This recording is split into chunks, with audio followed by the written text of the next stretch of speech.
বিশ্বাস দুটো বিয়ে করেছে, ওর ক্ষমতা আছে দুটো বিয়ে করার, তাই করেছে। তাতে লোকজনের কি এত অসুবিধা আমি বুঝতে পারছি না। আর আমাকে নিয়ে কিসের এত প্রবলেম যে আমি মেনে নিয়েছি, এটাই সবার প্রবলেম। আচ্ছা আমি কি করলে তোমাদের ভালো হতো একটুখানি আমাকে কমেন্টে। দীপঙ্কর বিশ্বাস দুটির জায়গা 4ডে বিয়ে করুক গে, 4ডে বিয়ে করে নিয়ে শুয়ে থাকুক গে, ওই যেখানে সেখানে যাইয়ে যা খুশি করুক গে, আমাকে সেটা নিয়ে কোনো সমস্যা নেই। কিন্তু সেটা নিয়ে ওই সোশ্যাল মিডিয়ায় এসে এই ফাজলামি করাটাই আমাদের সমস্যা। আর ক্ষমতা, দীপঙ্কর বিশ্বাস যেটা করেছে ওটারে ক্ষমতা কয় না।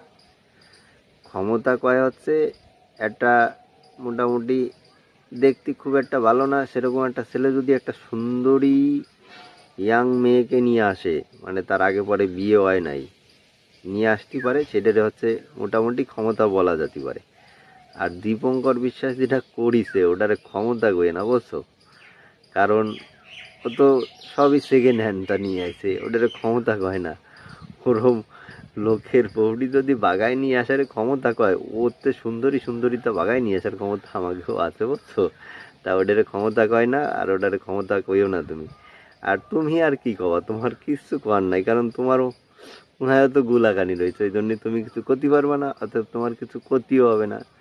তোমরা খালি এই সোশ্যাল মিডিয়ায় এসে এই সিনারিটা বন্ধ করে দাও, বাকি সব ঠিক হয়ে যাবে অটোমেটিক, বুঝছো?